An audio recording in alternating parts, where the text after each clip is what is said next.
শিং মাছ যে কেমনে পরিষ্কার করি আপু দেখেন, ওই দিন শরীরটা অনেক খারাপ ছিল আর মাছগুলা মনে করেন যে ভালো করে ঘষতে পারি নাই। আমি একবারে 3-4 কেজি একসাথে আইনে এমনি ডইলে ঘষিয়া পরিষ্কার করি, বুঝছেন।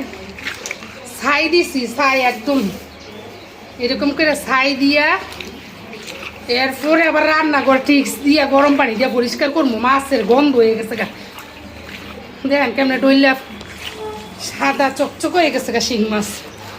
এই যে কতগুলা, এরপর ডুলাতলে বাড়ি দিয়ে মুখ ইচ্ছা মতো ধোয়া হয়ে যাবো গা।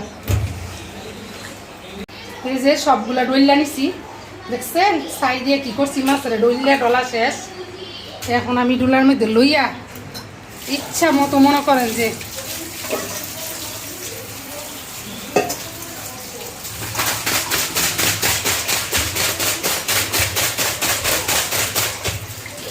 সিঙে ফালাই একবার চকচকে বানাইলাম।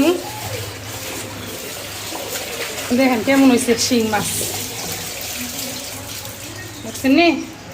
আরো দুম ওইটাতে এরপর দিব লবণ আর লেবু দিয়ে ধুইয়া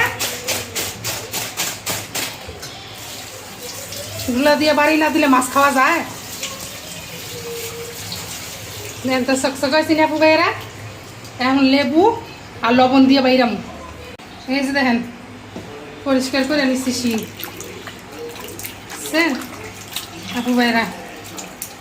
এখন রান্না করব। এই যে কতগুলা শিং মাছ ভাজা দিয়েছি খাইতে, আর এদিক দিয়া কাঁচা আম দিছি, সাথে মাত্র দিলাম টমেটো দিয়ে শিং মাছ দিয়ে ঝোল করছি। এখন নামাই নিব